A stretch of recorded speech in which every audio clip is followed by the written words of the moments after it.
The following is a production of DallasCowboys.com and the Dallas Cowboys Football Club. How about them Cowboys? Yeah! Go Cowboys! This is Talkin Cowboys. Streaming live from the Dallas Cowboys World Headquarters at the Star in Frisco. Pollard streaks in. Touchdown. Parsons has sacked it. Prescott keeps it, and he bangs it in for the touchdown. And now your hosts, Isaiah Stanback, Patrick Walker, Nick Harris, and Kyle Yeomans. It's another Talkin' Tuesday this offseason from the Star in Frisco in the SWBC studios. Welcome in, everybody, as we are back and ready to go. Time to talk some OTAs. We're also going to take some calls. 888-855-2297. We want to talk to Cowboys Nation. Talking Cowboys, presented by Black Rifle Coffee Company, the official coffee of the Dallas Cowboys. Back here with Isaiah Stanback, Nick Harris, Patrick No-C Walker. I'm Kyle Yeomans. Fresh off of 2 weeks vacay. I'm energized. I'm ready to roll. Haley Sutton popped in. She did a great job. Always. She killed it, as she always does. You could catch her on Girls Talk, Boys Talk, and a ton of different programming on DallasCowboys.com and throughout, and she continues to kill it, as always. But I'm glad to be back with you guys. Wait, glad to have you back. Yeah, let's go. Let's go. You bring back some snow? I brought back a little bit of snow. Okay. Brought back some dubs for the Stars over the Kraken, but I couldn't carry that into Las Vegas. That's Came back a little too soon. That one didn't work out. We're still going to make you wear a Stars jersey. I hope you know you're not getting out of that. You're so not. Yeah. The bed. We're going to let it settle for like a week. On the wall right no. The other star? We can put that on too if you want, but that's a separate deal. The green one. That's another day. Yeah, that's another day. We'll give you a green one. Give you a nice hat. We'll make it work. I'll take that. Yeah. I'll take my medicine. Yeah. Yeah, that's right. Yeah. That's right. We lost. You guys won. Then lost again. And then lost. Well, you know. It happens. It does. It does happen. Now we're all on our recliners at home. Yeah. Now we're all watching the finals together. Now we're all watching the finals. And guess what? We're also watching OTAs too. Yes, we are. Closely. Now it's officially football season, right? Yeah. I mean, the Rangers are doing their thing. 100 days. Buddy. Go Rangers! Continue to kill it, but it's football. Come on now, like we're getting into it. 100 days till football. Yeah. Is that today? Yep. Okay. Whoa. Here we go. Until opening night Thursday night. To your point. Whoa. Gotta shake it before you bake it. There you go. That's awesome. Oh, heck yeah, it is. That gets me like butterflies. Like it gets me ready to go. You know what gives me butterflies? What's the that? fact that we're about to hit June, and when there's June, and then there's July, and then there's training camp. Bum, bum, bum. We're going to have plenty to talk about at training camp. You better believe it. It's going to be great. Can't wait. Daily. Yeah. It is a busy week at the Star. There's a lot going on. I'm suited up today because I'm helping with the High School Diversity Coaching Summit. They brought in a bunch of high school coaches. Really, really cool event that they're going on upstairs. We've got the rookie premiere later in the week. You and I will be a part of that.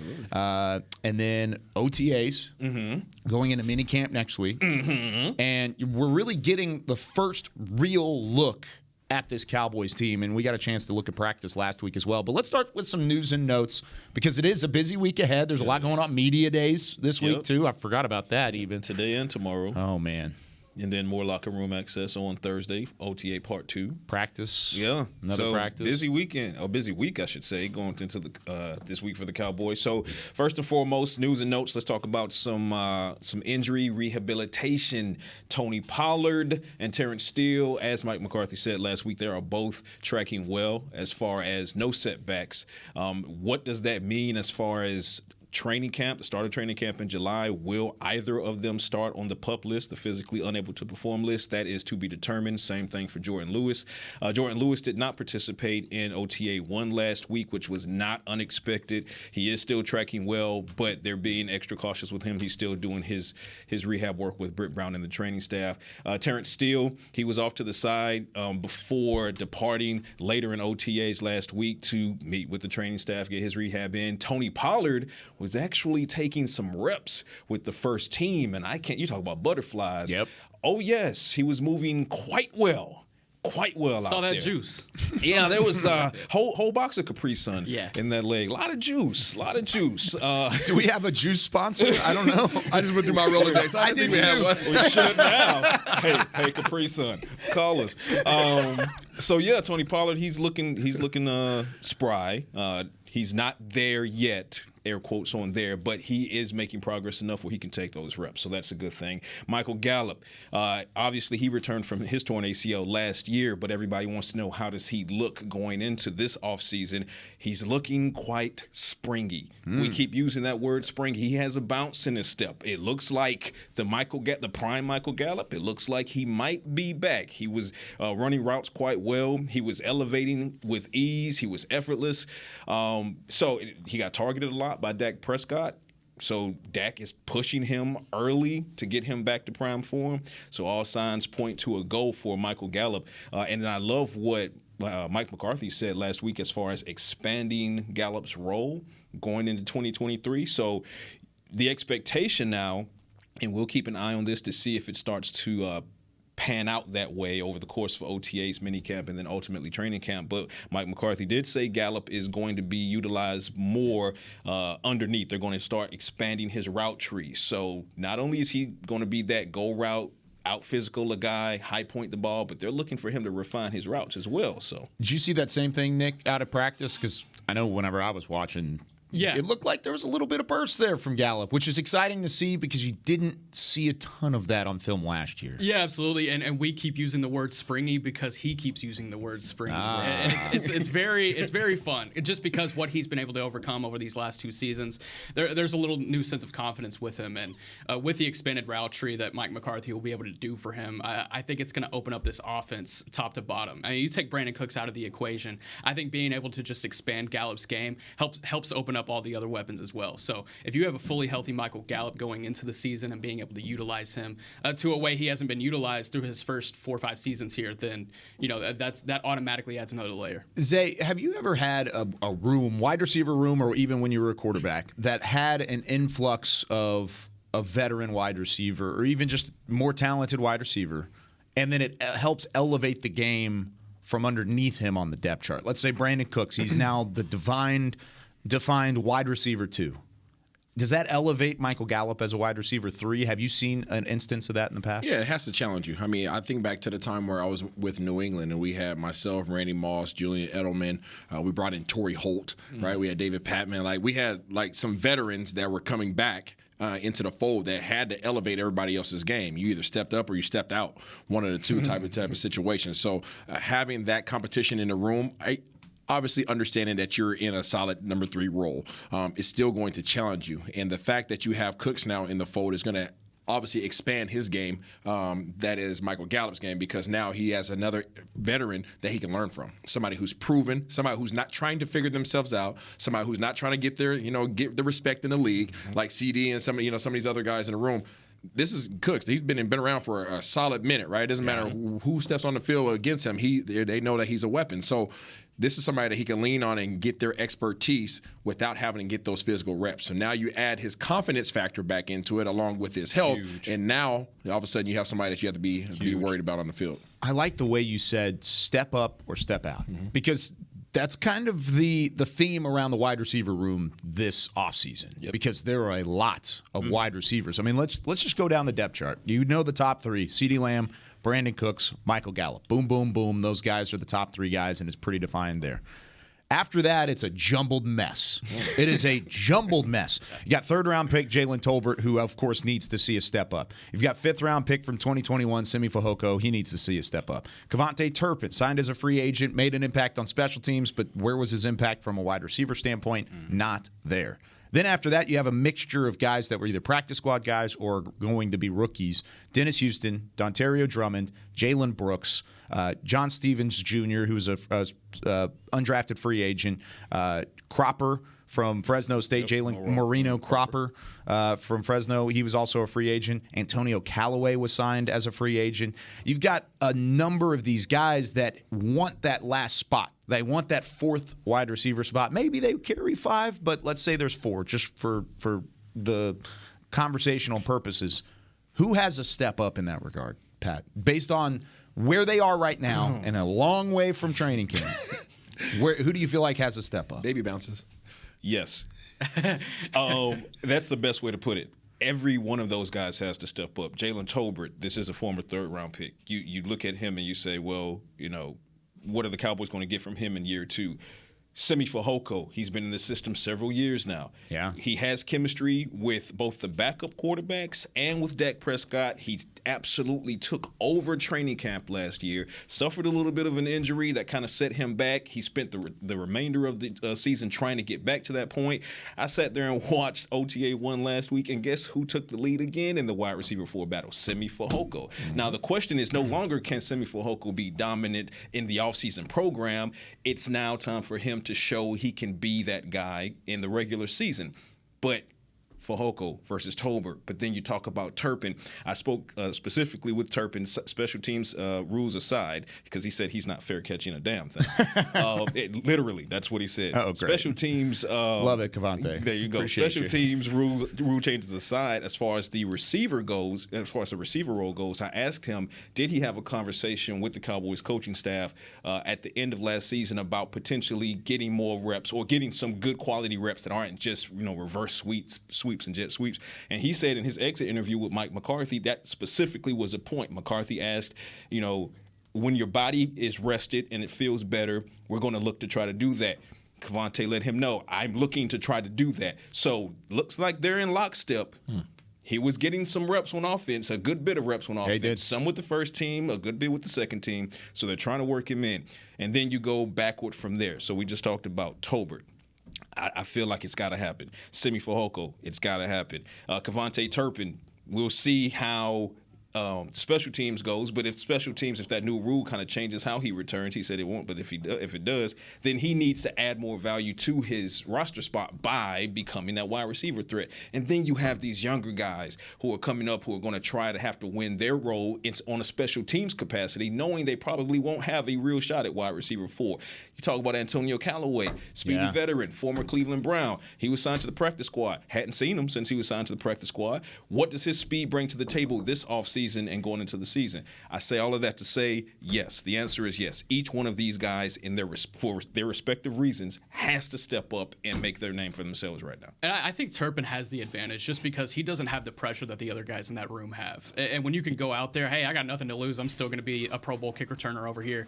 Maybe you play with a little bit more confidence in that way. But is that the case though? Because Deuce Vaughn needs a spot on the roster too, or at least he's fighting for a spot on the roster. Yep. And if he's going to do so, wouldn't it be a return possibility there too? Wouldn't he have returnability, and he would probably fill the same role that Turpin would from a special team standpoint? I like that point, but I really think Deuce Vaughn is just insurance in the return game Okay. at this point. Turpin, he's got his name on the wall. I know he mentioned it a couple times. He's going to be that return guy.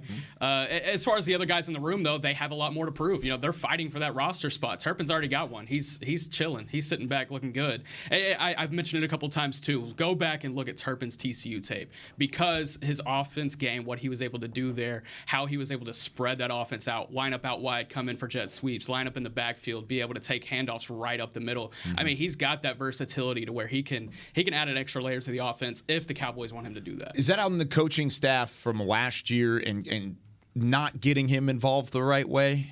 Or is that just another element that needs to be opened up by this year's coaching staff? Because I wrote an article last week about the new language, but it's not new language. It's Dak's language, is what they keep talking about with Mike McCarthy, Brian Schottenheimer, and Dak Prescott. Throwing the Cavante Turpin wrench into things can open up your offense, can open up the screen game, which has been dormant. It could open up the behind the line of scrimmage that opens up the vertical game, which has, for the most part, been dormant. At least toward the back half of last year, it was very dormant. They didn't have a vertical game.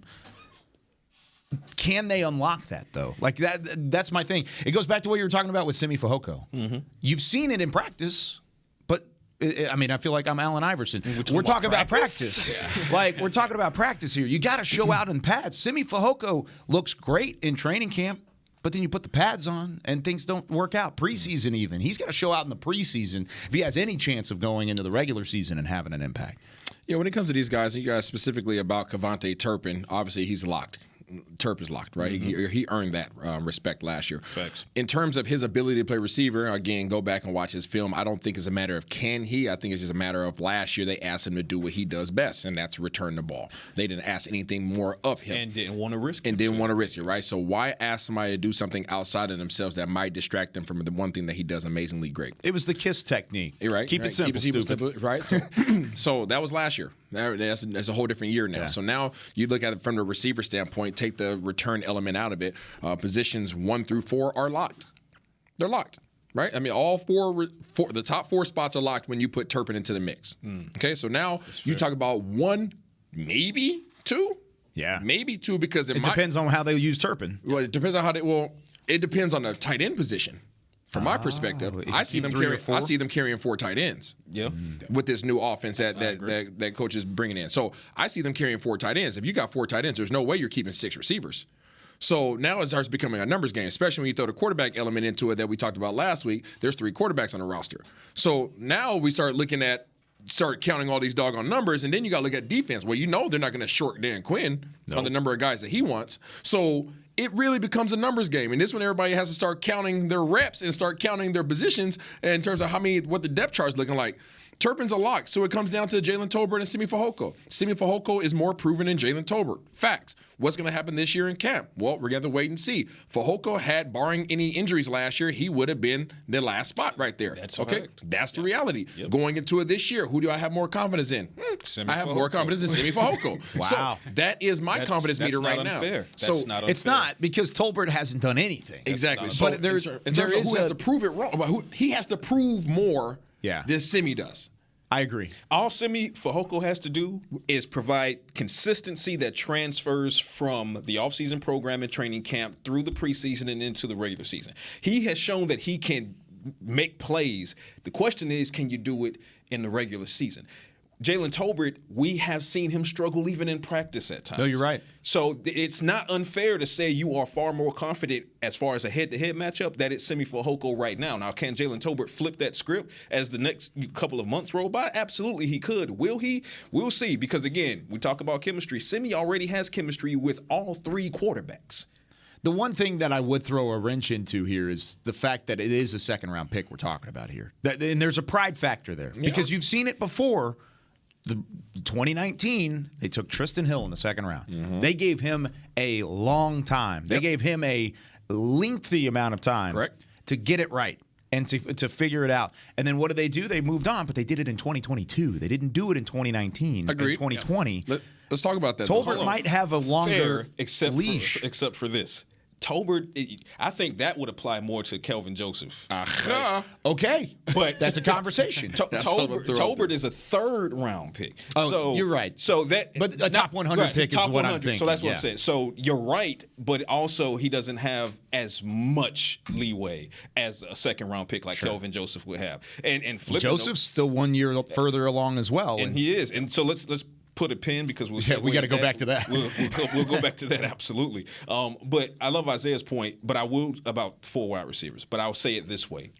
I don't see it as the top 4 are locked. The top 3 are locked and 4 spots are locked. But I don't, because if you word it that way, then it's like Turpin is guaranteed wide receiver 4. I don't think that he is. I think that it comes down to that's what Isaiah was saying. Roster spot. In terms of spots allocated to a wide receiver, that is it. It's not 1, 2, 3, 4. And then it's Simi versus Jalen, and then the rest, they're going to have to get in where they fit in on the special teams capacity and try to get Bones to stand on the table and pound it and say, okay, I know we don't want to take anything from Dan Quinn, and I know we're going to carry 3 quarterbacks and we're going to carry at least 4 tight ends, but you got to give me this one extra guy. Bones is going to kind of be up against it, and he's already in a situation where he's trying to replace Luke Gifford and Noah Brown. Facts, but does he really have to bang it on the table? Or do these guys just have to come up and show up? Yes, because neither one of those guys that we're talking about, Simi Fehoko nor Jalen Tolbert, have shown up on special teams. Right. No, so I don't even think that you have to bang on the table. I think you just sit up there and lay the doggone script out and say who wants to fill this role. But you know what? That puts the that much more pressure on Simi and Jalen, because knowing that you don't have the leg up on special teams, you have to come in and really deliver.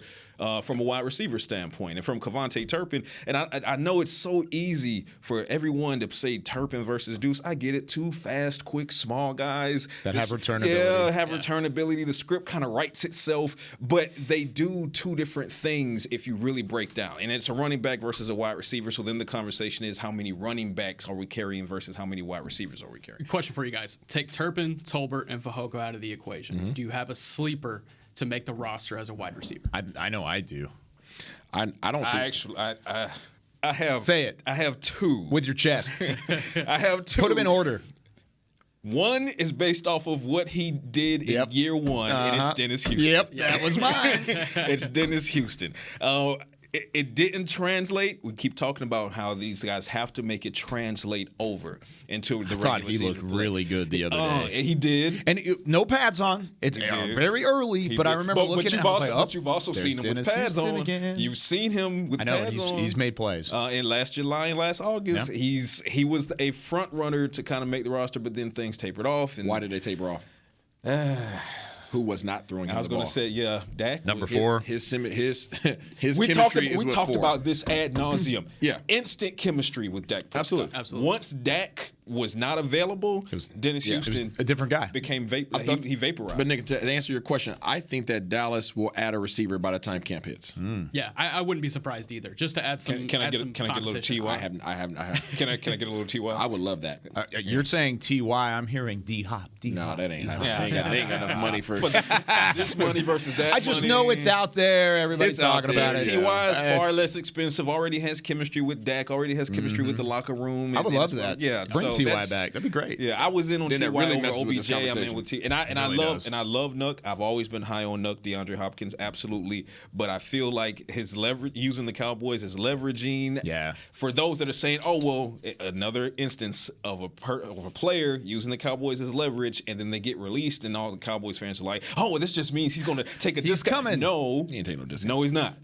What's your probability that Dallas brings a free agent in by the time camp hits? I would say 65%. Okay. Wow. Okay, it's pretty good. Where'd you go? I'd go higher. I'd go 75. Yeah, I'd probably say like 60, 70. It's right in there. I'm at 75.3.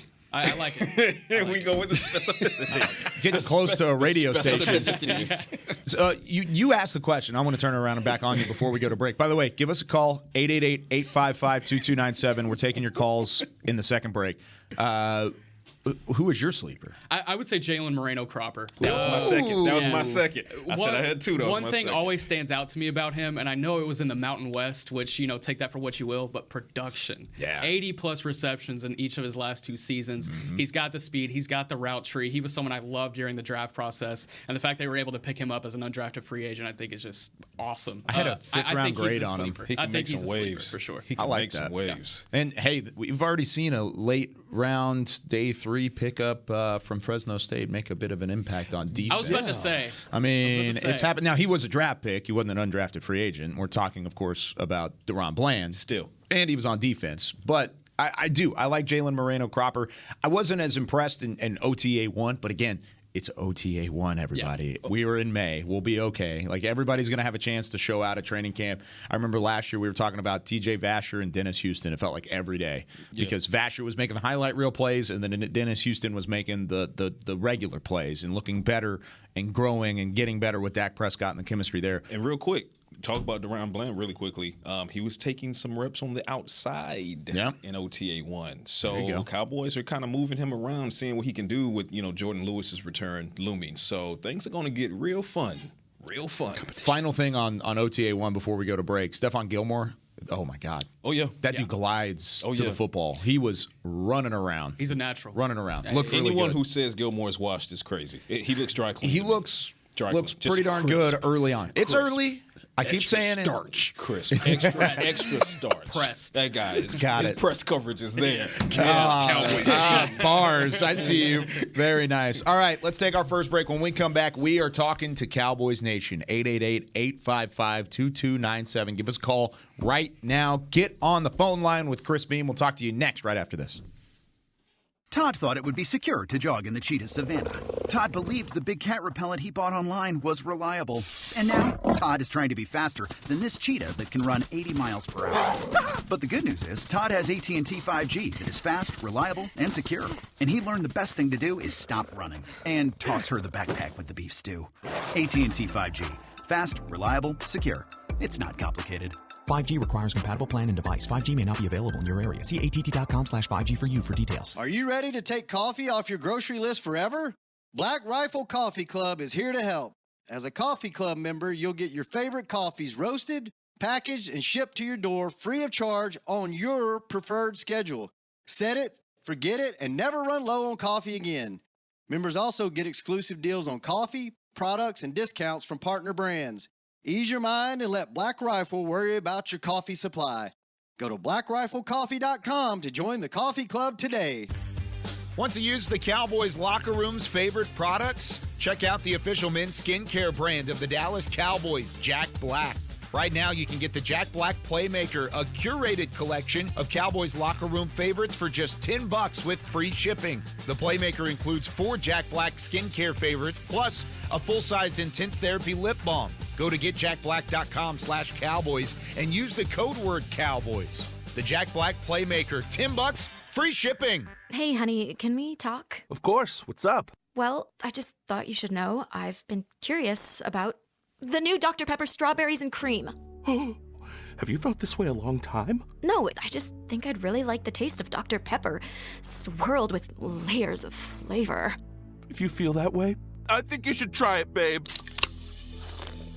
It's amazing. I mean, you're amazing too. New Dr. Pepper strawberries and cream. The new flavor you deserve. Back to Talkin' Cowboys.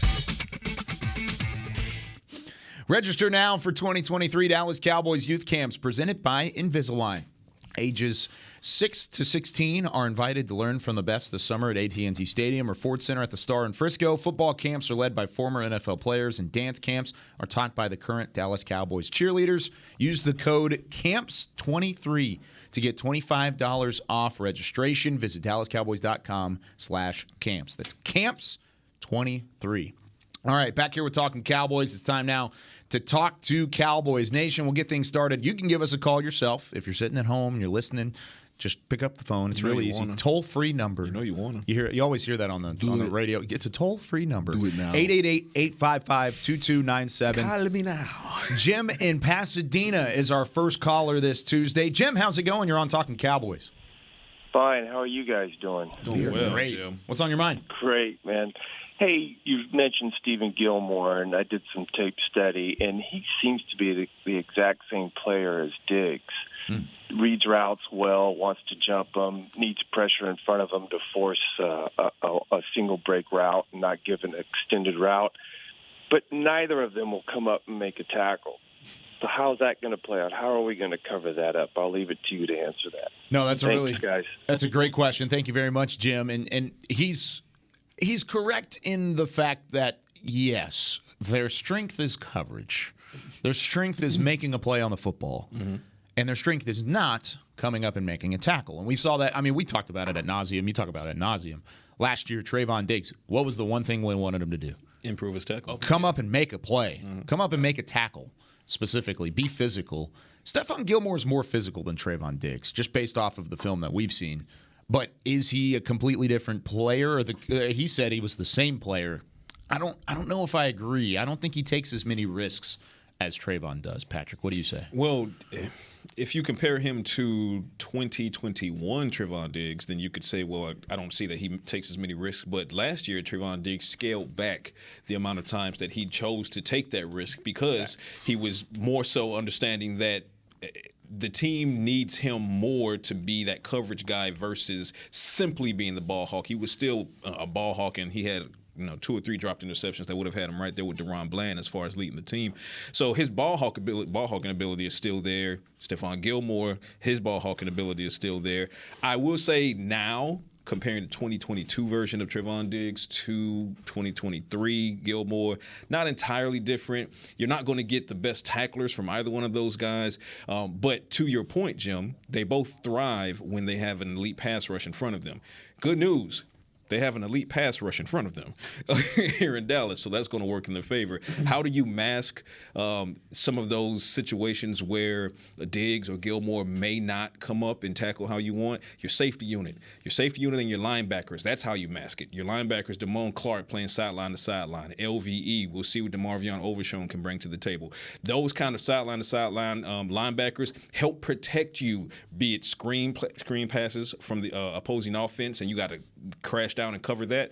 It allows your cornerbacks to be able to play more freely as far as in coverage. So that, to answer your question, from my standpoint, that's how you cover it. Athletic linebackers They have it. Elite pass rush to shorten and shrink those windows. You have it. And then you have a safety unit, three-headed monster, J-Ron Curse, Donovan Wilson, Malik Hooker. They kind of know how to play football, too. Yeah, and that leads into my answer. If you have two aggressive boundary guys, then you have to have nice weapons around them that are balanced. And Jim, we have that. So, that's very – it was a great question, Jim. But let's say at the worst case that they don't have those weapons around them. Is 2 Trayvon Diggs a bad thing? No. I don't think it's a terrible thing. No. It's not ideal maybe in some instances, but looking at Stephon Gilmore's career, as his career has gone on, he's slowly started to take a little bit of aggression out every season, which it's a good thing and a bad thing in some ways, and maybe that's a different conversation. But what he's been able to take away is those jumping those routes and letting someone take it to the crib 75 yards. We saw it last year with Trayvon against Cooper Kupp when he took it was like a right over the middle route, and he just took it 75 yards to the crib, and I was like, man, that was second year Trayvon Diggs right there. So I don't think we'll be seeing a lot of that next season from either of the boundary guys. But even if that's a lot of turnovers, and Dan Quinn wants to turn the ball over. Yeah, and here's the thing, and I'll pass this to Isaiah, but from 2021 Trayvon Diggs, the 11 interceptions, yes, an incredible season out there. But on film, what was Trayvon Diggs' better year, 21 or 22? 22. Yeah, right? Yeah, I agree. So he could still take a step up in that regard and continue to force turnovers. Yeah. But now you have the second guy to play off of, like Nick is talking about. And I think it does. It opens Trayvon Diggs up to be able to take that guy. Because all of a sudden, yes, the number one guy is probably still going to be covered by Trayvon Diggs, but he's not going to travel either way. So either your one or your two wide receiver is going to be covered by either Trayvon Diggs or Stephon Gilmore. Yeah, I mean, first of all, coverage-wise, Trayvon and Stephon Gilmore, both of those guys are now patient. Gilmore's more patient than Trayvon because he's seen more and he's more confident in his ability to actual cover. Passer rating allowed last year, Gilmore 83, just under 83, and Trayvon Diggs was just under 99. So it is. There's a little bit of a difference. Yeah. Gilmore has been better coverage-wise. Yeah, but you look at their position coach, and then you look at the fact that Gilmore is bringing that wisdom. Trayvon's going to continue to improve in that regard. When it comes down to the tackling aspect, you are not wrong about last year and his unwillingness to tackle. It's not an inability. It was an unwillingness. Saw the ability a couple times. Absolutely. So it's not a matter of can he tackle or is he a good tackler. It's just he just didn't want to tackle. So when you talk about that aspect of things, you address that by saying we need you to make a concerted effort to try to get some guys down to the ground. And at the very minimum, we need you to come up and force them into your help. So I need you as a defensive back, once you see a run threat or once you see a screen threat or whatever it may be that's underneath your coverage, okay, you make the decision to come downhill, and I need you to shoot the outside hip. What does shooting the outside hip does? Well, it takes away their ability to get to the sideline, and by taking away their ability to go to the sideline, they have to then go where? Inside. And when you're going inside, you're going to your flowing second level, your flowing defensive line, all those guys that are coming out to that coverage. So at the very least, I just need you to come down here and go doggone Roman Reigns at their outside leg, right? And send them back inside to your help. Even just throwing your body out there like that will shore up a lot of the tackling issues that we had last year. Yeah, just protect the side. Acknowledge him. Get to the outside, put a body in the way, and force him back to your help side. Diggs has the ability. We've seen him on a couple of occasions last year. Key situations, crash down on the running back and keep that running back from getting that key first down that the Cowboys might have lost the game if that was a conversion. So we've seen it. Does he have some Deion in his game? Yeah, he does. Deion made a lot of business decisions when it came to tackling. Yeah, he did. He ended up with a pretty okay resume as far as NFL. So Trayvon Diggs, he'll figure it out. But again, it's just making sure that when it comes time to crash down, just do it. Just do it. Yeah, but one thing that Trayvon Diggs has that Deion didn't have is that length. And when you have length like that, you have to be able to tackle. I don't care who you are. I don't care who you are. My favorite quote of the show today is Nick said, Jim, we have that. Jim, we've got that. All right. Mike in Houston, you're on Talkin Cowboys. What's going on, Mike? Yeah, hey guys. I don't mean to be like the Zeke guy, but I just want to bring up this observation. Seems like with Zeke, with the Cowboys moving on from Zeke, and it brings up a gap, with short yardage situation and of course pass blocking. And my question is, how do you guys think that'll will the Cowboys go into training camp, try to figure out what to do to fill that void, or is it crazy to think that they go back to the table with Zeke? Okay. I'll hang up and listen. Great question, Mike. I really appreciate it. And yes, Ezekiel Elliott is still available for those that may not be keeping up with it. He's still a free agent. Patrick, you wrote an article on DallasCowboys.com now, a really good article. I read it this morning. Thank you. Yeah, it was about McCarthy talking about the running back situation is not about, quote, unquote, replacing Zeke. But that's what Mike is talking about here. Replacing Zeke, possibly with Zeke, but with somebody else. Where do you go from here? So, and McCarthy's right. It's not about replacing Zeke as much as it is unleashing these young guys, Tony Pollard and now Deuce Vaughn. And but then you circle back and you say, well, production still has to be replaced if at all possible, particularly like he's saying in the short yardage and in the red zone. That's what they brought Ronald Jones in for. They brought Ronald Jones in to be that short yardage back, that physical guy who can complement Tony Pollard in that capacity. Now, as far as the roster numbers go, how does that work out when you talk about I'm confident Deuce Vaughn is going to make the roster. And then Hunter Lipke, he has a great shot at making the roster, fullback / running back / slot receiver. H-back, tight end. Slash wherever you want him. Yeah, slash wherever you want him. He might be a podcast host by the end of the year. Yeah, who knows? If not for Cordell Stewart, we'd be calling him Slash. But flashback, that showed my age there. But I feel like you have to replace the production, and I think Ronald Jones has the best shot at doing that. But that doesn't necessarily mean his spot is guaranteed, because if for whatever reason the Cowboys don't like what they see over the next couple of months from Ronald Jones, I don't think you then get that from Deuce Vaughn. Then you have to turn and you look at a guy like Malik Davis and you say, you know what? You aren't necessarily built like Zeke, but you're built closer to him than Tony Pollard was, or definitely than Deuce Vaughn is. So that brings back the question mark. Would they circle back to Ezekiel Elliott? Jerry Jones has been pounding the table about this. The door isn't closed until Zeke signs somewhere else. But putting myself in Ezekiel Elliott's shoes, and this is just me speaking, channeling my Ezekiel Elliott. I'm not speaking for him, but if I'm Zeke, the answer is no. Gave up my number. Yeah.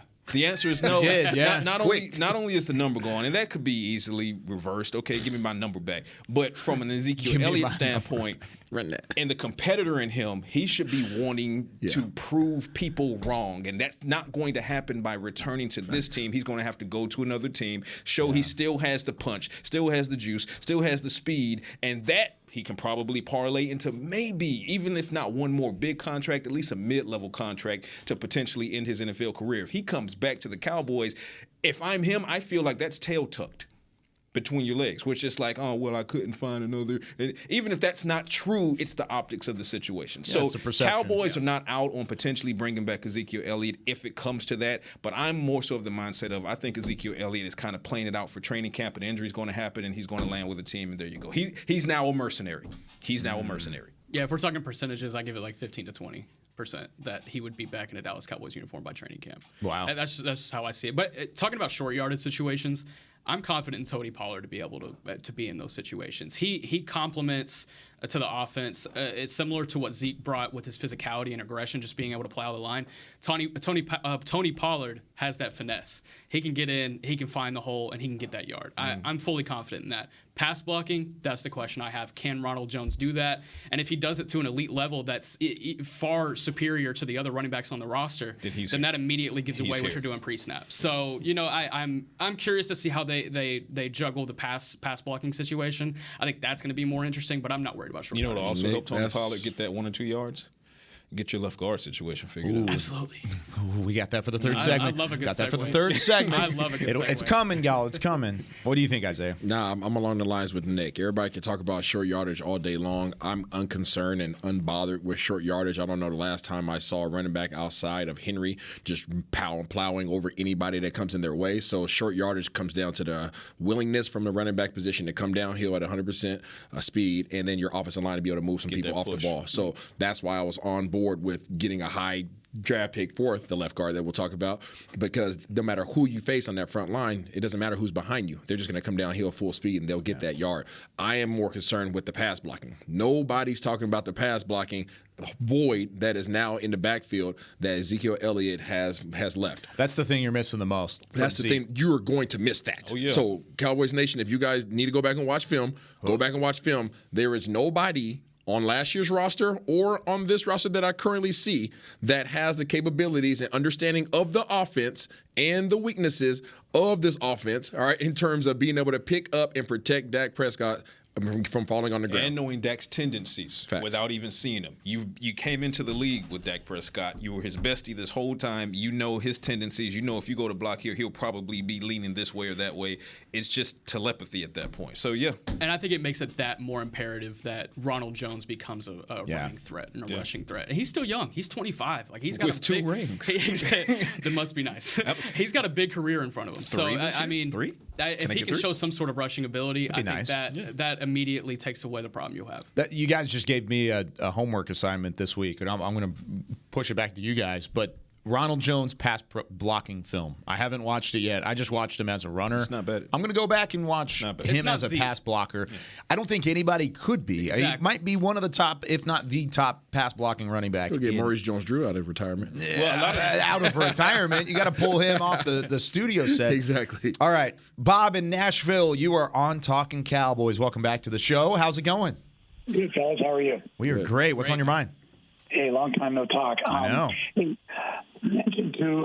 Isaiah mentioned that he thinks Dallas is going to keep 4 tight ends.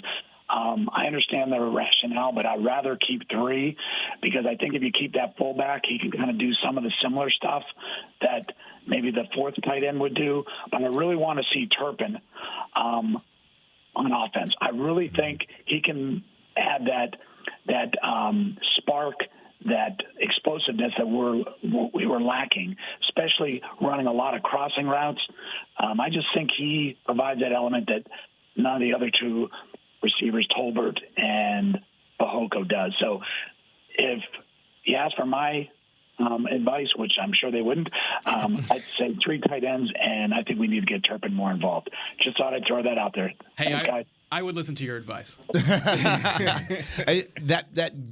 great question, by the way, Bob, and great advice. But you look at now the battle shifts from Sean McEwen versus Hunter Lipke, all right? I mean, that's kind of your fourth battle right there. He's absolutely correct. That's what it's going to come down to. It's really going to the determining factor for whether or not this offense keeps 4 offensive tight ends is going to be whether Hunter Lipke can figure it out and can actually have an impact. And then you have to go to the conversation, how many times are we going to line up in an I or a weak or strong set? What percentage of our offense is going to be based upon that? You're going to use 2 tight ends quite you're going to use 2 tight ends a lot. So you might want a lot too. 4 of those guys to rotate what through. I'm saying. So I'm saying if you're not lining up 30% of the time in an I, a strong or a weak set with a 2-back set, then what's the point of carrying a fullback unless this dude is an absolute madman on special teams as well? So it is going to come down to how effective Lipke is, and then what percentage of your offense is going to be dictated on 2-back sets. Yeah. There's the argument to be made either way, and I love the argument Bob made, and it just makes sense. But it also makes sense to carry 4 for the reasons that we just talked about, the reasons Isaiah just laid out, not to mention the injury front. Injuries happen, and you hope none of these guys, Schoonmaker, Ferguson, Hendershot, miss a single game this season. But 17 games plus the playoffs, what are the odds that'll happen? The odds are somebody's going to miss a game or 2. With this schedule. Yeah, with this schedule, no less. No less. Jesus. So you want Seth McEwen and there because then you also, the Cowboys likely hope they can keep a guy like Seth Green on the practice squad because then that's your +1, so you're 4 + 1. I think that's the better way to go about it. But again, Bob makes a great point. It's just a matter of, at the end of the day, when Schottenheimer is sitting there with Mike McCarthy and the rest of the offensive staff, and they say, hey, how often are we going to put Hunter on the field? Not just as a flex guy, because you can move him out the slot every once in a while to kind of throw teams off base. But as far as strictly lining him up and saying, we want you to be the fullback in this particular play, how many of those plays are in the playbook? If it's minimal, you got to go with the 4 type. If he's a madman on special teams, great percentage that he's on his roster. Sign him up. For sure. Yeah, because we just talked about it. Yeah, great Bones is kind of percentage. up against it numbers-wise and as far as talent-wise, trying to figure out who's going to step up for Gifford and Brown. He's not wrong in his thinking right now. It's a great idea. And again, argument can be made in both capacities. Yeah, he wants to see Turpin on offense too. I think we all do. I think we all want to see that impact start to blossom a little bit more. The only difference is because, and we talked about this, we talked about Simi versus Jalen, but he mentioned Simi versus Turpin, so let's quickly have that conversation. you lose and gain something with either. Turpin is faster, but Simi's not slow. Simi is bigger and more physical, but Turpin's not lacking any toughness. No. So you have to kind of determine, you got to pick your spots with either one of those. And I think that it would be more practical to keep a big-bodied, speedy guy like Simi over a guy like Turpin if you're talking about that debate. If that's the debate, I'm going Simi over Turpin. Does that mean I don't want to see Turpin get plays? No. I'm on record. I want to see him make plays, utilize him as a wide receiver. That said, as far as Bob's argument is concerned, Turpin versus Simi, you're going to get more production out of Simi than you would out of Turpin. Turpin has that proven confidence, and I when it comes to a position battle, I'm always looking at the production and the confidence, and that's what I'm looking at for Turpin. Got it. Yeah, I think that's something that everybody is looking for and trying to see out of Turpin heading into this 2023 season. All right, let's take a break. When we come back, the offensive line rotation was what on the first day of OTAs? Wild. The offensive line was what? We'll talk about that in a moment. Todd thought it would be secure to jog in the cheetah savanna.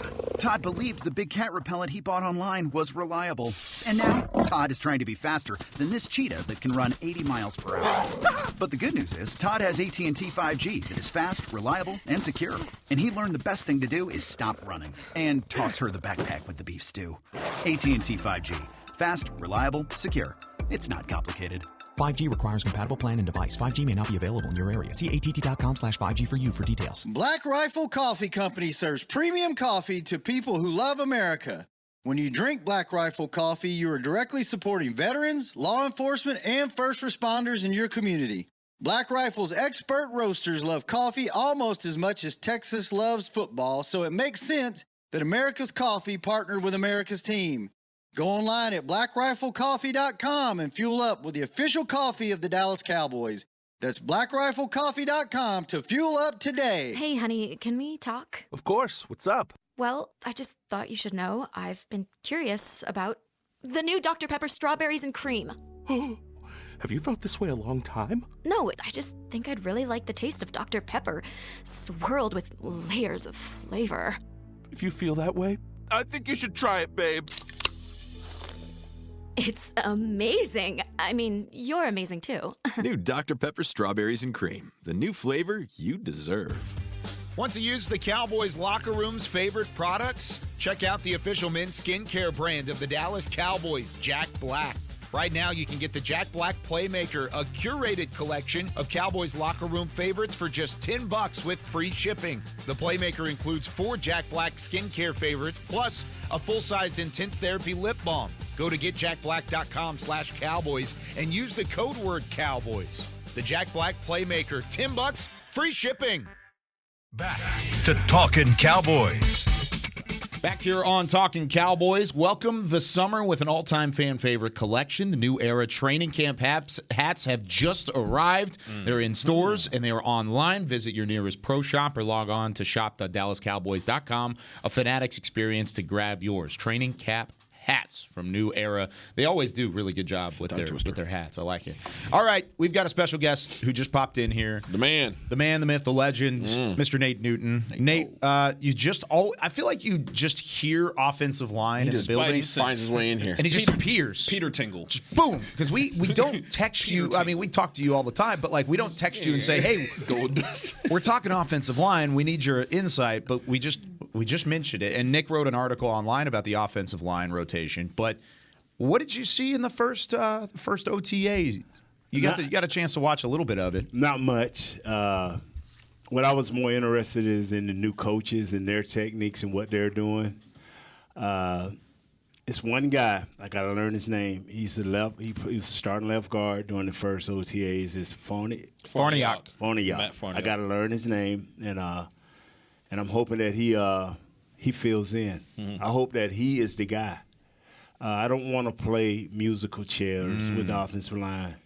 We got Steele at right tackle when he gets healthy. We got Martin at right guard, everything. We got Biotish at the center, and I'm hoping that this new kid takes that place, and then we'll have at our left tackle, we'll have Tyler Smith.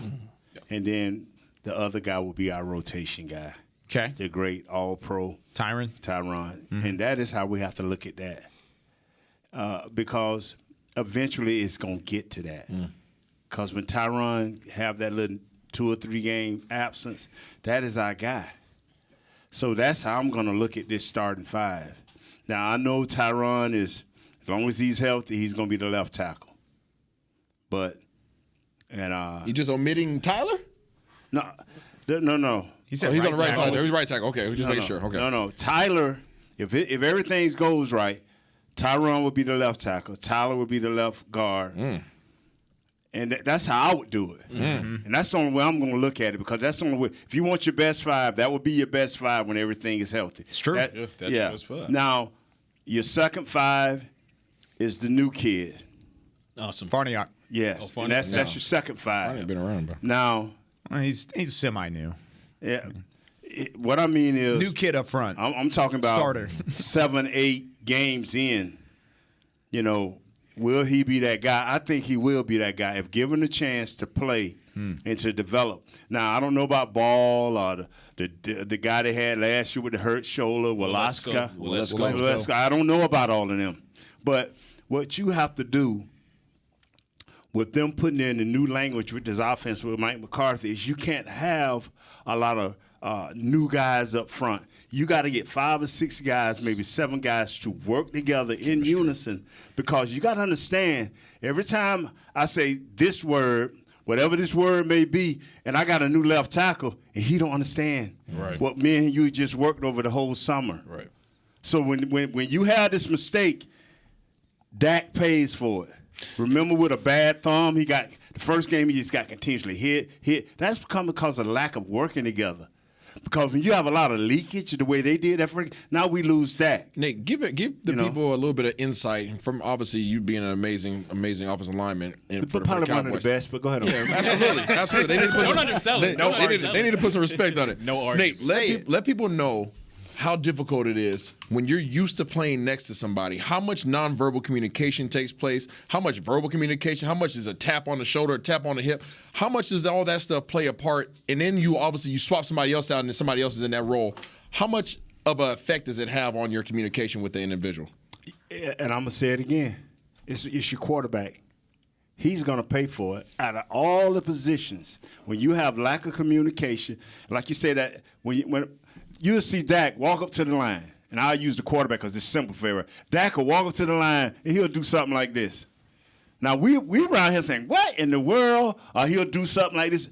What? But them receivers know. Them tight ends know. The slot backs know. That nonverbal. Yes. Yes, or he'll come up and say, big head twins.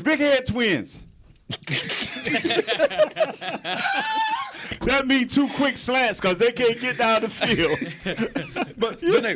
but what's happening at the offensive line? Right? Let's give everybody a little bit of insight. What's some of the cues that you guys are giving to each other, right? In terms of communication. If I walk up to the line and they say it's an over, that means the center cover and we the strong side. We walk up and the tight end is on my left side, and they say over. The center cover, I'm covered in the tackle cover. So if I walk up and we run a zone play to that side, I'm going to say trio. Well, that trio belongs to who? That belongs to my center, me, and my tackle. We rolling, and that's how we rolling. If I walk up and they give us an even look, and I say trio, and we rolling the same plot, that means the backside guard, the backside tackle, and me is rolling. And that dance that man that's next to you, that dance has to be on point. Yes. It's got to be It precise. has nothing to do with the tackle now. Yeah. Just depending on what the look is, that word trio can mean multiple things. And then once they figure it out, dummy, we come to the line. It's a pass play. We lean a little forward. Trio. They hunker down. We sitting back passing. Oh, man. You Nate, see what I'm saying? We love you. You're on the podcast next, right? Yeah. We ain't as big as y'all or smart as y'all, but I also won't argue. I also won't argue with you. Big-headed twins. Hey, man. I know we got to get out of here, but speaking on the O-line, Richards, and Udoga. What are you guys' Do we have any insight on? Yeah, let's get Nate out of here first because he's got to get ready for his I'm podcast. just gonna listen to you're y'all. just going to hang out. Okay, that's fine. Listen, yeah. But yeah, Awesome Richards and Chuma Edoga. And then here's the five that you saw with the starters. It was Tyler Smith at left tackle.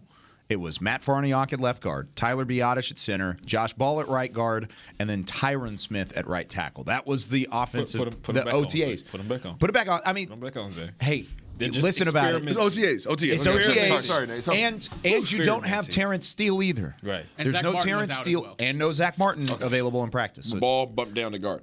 Ball was in. He was taking guard snaps. Yes. So that was the rotation. We saw a little bit of Awesome Richards. That was about it. A little bit of Awesome Richards. Okay. And honestly, you talked about the guard position, and you put an article online about the left guard candidates with Chuma Edoga, Matt Farniok, and Josh Ball.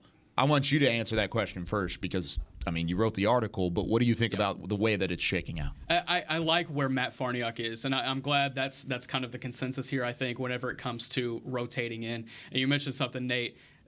The last 7 seasons, Tyron Smith has missed games, at least 3 games the last 7 seasons. And there hasn't been a really clear plan to replace him. I think last year they got really lucky because Tyler Smith was really good at his job. Going into this year, if they can have a plan to replace him at age 33, he's only getting older. If he goes down, I don't want to say when. If he goes down, then there has to be a reliable plan. I think Matt Farniok can be that reliable plan. I think Matt Farniok is the better offensive lineman in that group that is in the mix for that role. I think Chuma Edoga is the better guard, though. So I'm curious to see how they go about doing that. Well, I'm on record as constantly saying over these past few weeks, keep an eye on Matt Farniok. I understand that he has experience as a center, but I'm looking for the Cowboys to get him reps at left guard so that they can pit him against Chuma Edoga, so they can pit him against the 5th-round pick, Awesome Richards.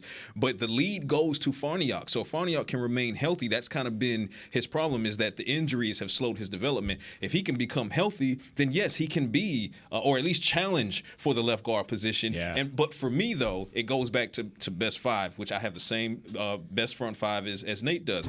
It's Tyron, Tyler, Biotish, Zach, Terrence. So for me, that means you're fighting for LG2, which is you still need that because somebody's going to go down with injury, likely 7-7. You don't want to see it happen, but his past few seasons have shown it's probably going to happen. So then when that happens, Tyler goes out, and then you put Farniok in at left guard, and you try to keep everything right of left guard exactly how it needs to be. That's the risk you take with playing best 5 with that rotation, because I agree that is your best 5, but the risk that you take is that then it opens the door. That's true. For a revolving door. There's an argument that could be made to say, it'll be easier put 77 as your swing, but then that immediately means that a Farniok or whomever moves to LG, they have to, from minute 1, they have to be ready to be that guy. And we'll see how these next 2 or 3 months play out. But as we have this conversation, I don't know that any of those 3 are ready to be that guy right now. Yes, they are.